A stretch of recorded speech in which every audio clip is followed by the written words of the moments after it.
Hey everybody, Dan here with Pain For You. Well, it's about 30 degrees Fahrenheit, which is pretty close to 0 or -2 Celsius. So, nice chilly day, but it's beautiful.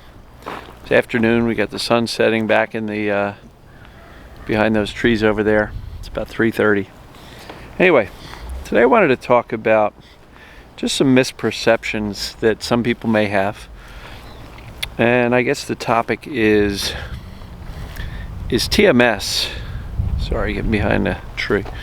Is TMS a psychological problem or a mental illness? So we'll get to that in a minute. I'm sure you can guess my answer is going to be no. But let's take a couple of nice breaths. We're going to enjoy this clean, fresh, crisp air. Breathe in the peace, exhale the stress. You survived the holidays. Breathe that in, smile. Know that you made the best of it. All right, so is TMS a psychological problem or a mental illness? And again, if you've been watching my videos for any length of time, you'll know that my answer is going to be absolutely not. You're not mental. This isn't your fault. You didn't create this. You didn't do it to yourself.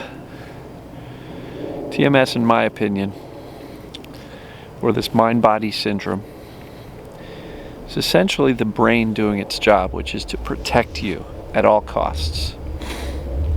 And it seems like creating pain or other symptoms is a very maladapted way to protect you. Like, what the heck is the brain thinking that this is a good idea? Well, it's not really thinking with a logical motive. It's not strategizing. You know, Dr. Sarno theorized that the brain, the subconscious, decides that these emotions are getting too close to the surface and we need a distraction. And I'm not sure it's like the movie, what's it called, Inside, the Pixar movie, where there's a whole bunch of emotions walking around and they sit at a coffee table and they have a strategy meeting and say, all right, boys, gather around. We've got these negative emotions building up. We need to come up with a strategy to protect our host from these emotions. And all right, what do you guys think? I don't know. What if we do this? What if you do, oh, how about a distraction? Oh yeah, a distraction. How about that? I don't think it's quite that cognitive of a thinking strategy. I think it's just a mechanism of the brain and its survival strategy. Look, our brain is designed to keep us safe and alive, and for the most part deliver to us the things we think about and instruct it to do most often. So I heard Dr. Schubner speaking in a lecture online, where he was talking about how throughout our life we can be experienced to scary and traumatic things. And each time that happens, our brain gets a little bit more elevated and our nervous system goes a little bit more on high alert. And as a result of that experience and increased other experiences, it can be anything. It doesn't have to be this one traumatic event, this abusive event. But it can be a whole host of scary, dangerous, I need to fit in, I don't want to feel left out type of things. And our autonomic nervous system gets more and more heightened and more on alert for danger. I think it's an accumulation of those life stressors that can sometimes hit a tipping point. And it can sometimes hit a tipping point at a major life event, like the death of a parent, a close loved one. It can be at a divorce or in a big argument or something. And we all have our own experience as to what was the tipping point that kind of brought on these symptoms and the pains. And so Schubner was pretty convincing that it was an accumulation of this heightened sense of sensitization in the nervous system that just kept on increasing until it kind of spills over. So Sarno, I believe he's right. it can be a distraction mechanism because it works exceptionally well.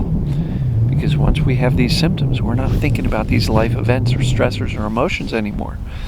So is it a distraction? Yes. Is it a reaction, as Dr. Schubner was kind of leaning towards? I think yes. I think it's both. I think there's no way for us to scientifically know. There's also the concept of, is it a message? Could be, yes. But we don't have to figure that out. You've heard me say that over and over again. We don't have to figure it out. But please don't convince yourself that just because you now know that this pain or these symptoms are created in the brain, please don't come to the conclusion that you have a mental problem or a psychological illness. You're not mental. You're not mentally ill. This is not a psychological problem to fix. This is not something where you need 20 years of therapy before you're going to get better.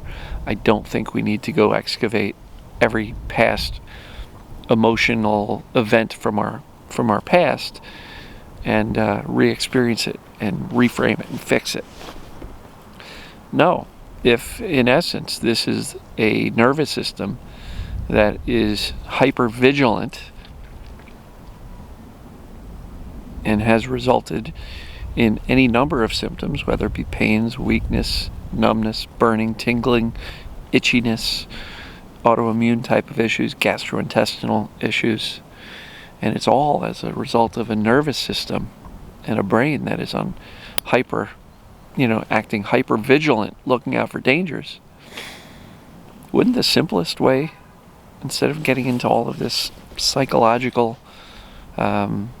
analysis, wouldn't the simplest way to just simply spend time focusing on teaching the brain to be less vigilant because there's truly no significant dangers?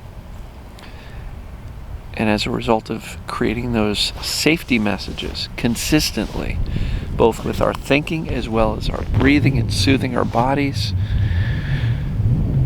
we can literally teach our nervous system and our brain to not be as hyper-vigilant and not interpret every little emotional event, stressful event as dangerous and therefore give me symptoms, and also not to interpret every little physical sensation that we feel. I swallowed it, kind of felt funny. Oh no, what's going on there? I hope I don't have this, reflux swallowing problem that I've read about in the TMS groups. Oh no. And next thing you know, we get it and we become more and more hyper-focused and freaked out about it. And then we start to, catch symptoms just by reading about them. You see what I just did there? I just gave a perfect example of how this hypervigilance, fueled by fear and focusing on every little physical sensation with hypervigilance and sounding the danger alarm, is what literally creates this stuff and keeps it persistent. So again, I don't think we need to do years of psychoanalysis. I don't think we need to dig up everything. I think we just have to recognize this is a hypervigilant nervous system and brain that's doing its job and trying to protect us. And it's our job to teach the brain, calm down. These physical sensations are not dangerous. These emotional, stressful situations are not dangerous. You don't have to, give me a back spasm if I am feeling socially awkward. It's just that the brain is overprotective and this can happen. Is it a distraction? Yes, maybe. Who knows? Right? Again, there's no science who can tell us for sure if it's a distraction. How can we possibly determine the motive of the brain and the nervous system in creating a back spasm?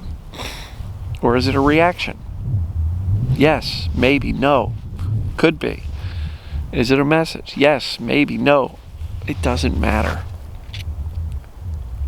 Doesn't matter what your theory is, what your belief is, whose theory is right. Is Dr. Sarno right? Is somebody else right? Doesn't matter. We don't have to figure it out. But I do want to encourage you, once you've learned about TMS, to not decide, okay, great, I don't have a physical problem, but now I've got a mental problem. How could I do this to myself? I can't believe I did this to myself. I can't believe I brought this on. It's not your fault whatsoever. You didn't do this to yourself. You didn't want this. This was just a brain in an overprotective mode, hyper vigilant, looking out for dangers at every turn, emotional, stress-wise, socially, interaction-wise with other people. Also hyper vigilant about our symptoms in our bodies. You know, we may have grown up in a household where your mother or father was, had health anxiety and was always worried about this and that. I don't know about you, but my dad was like convinced for most of his life he wasn't going to live past 65. He was just convinced he was going to die early. Now, I'm not saying that caused him to die early. He didn't. To his surprise, he lived over 80 years old, 83 or 84, I think, when he passed. But you hear all these phrases and people going, oh, I'm going to die young and this and that, and oh, I don't want to get sick. My dad was taking all sorts of supplements and this and that to avoid getting sick. He was getting the flu vaccine to avoid getting sick. And I think with all of his stress, he got sick more than the rest of the family, right?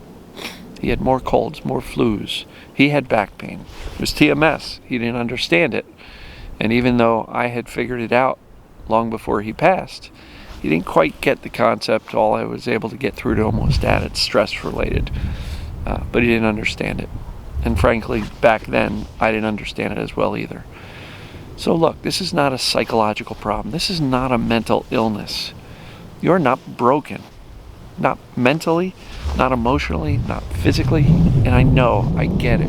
We feel broken. We're highly emotional. Some people cry a lot. They get very depressed. They get very anxious. And it feels like we're broken. This is not a psychological problem or a mental illness. Not at all. Is it a distraction? Is it a reaction? Is it a message? Yes, no, maybe. To all three of those. Don't try to figure it out. Your primary goal, if your nervous system is in a heightened state of sensitivity, I think Schubner calls it central sensitization, right, for the central nervous system. If the brain is so hypervigilant, our primary job should be calm down, treat ourselves better, don't freak out. As much as possible, stay away from the freak out zone. It doesn't help us get better mentally or physically. And so I hope this stuff makes sense.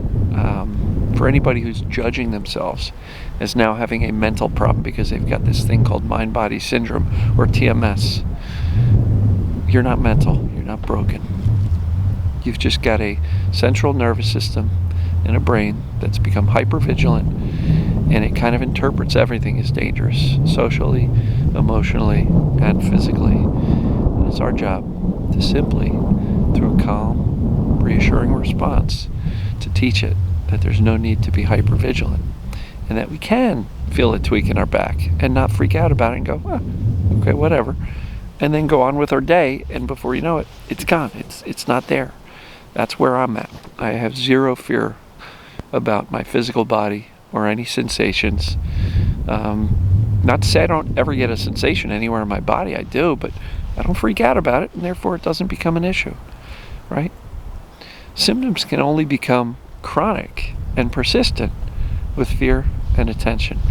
So if you feel a little something unusual, or you move a certain way and your shoulder pops, okay, don't fear it and don't focus on it. It won't become a persistent problem. So, love you guys and gals. I can't believe how cold it is out here. It's literally freezing right now. My hands are getting cold, even though I'm wearing the gloves. So I'm going to go inside. Probably going to make a cup of coffee for myself. And wish you guys a very happy Sunday, which is the day you'll be watching this or getting it. Or depending on whenever you're watching it. Whatever day it is, have a great day. Remember to breathe. Breathe in something positive. Exhale the stress or something negative. And just know, you're not broken. Not physically, not mentally, and not emotionally. It's not a mental illness. This is not a psychological problem. And it's not a problem to solve, which was yesterday's video. Just teach yourself to calm down, to relax. You're okay. So, hope this made sense, and we will see you in the next video tomorrow. Love you.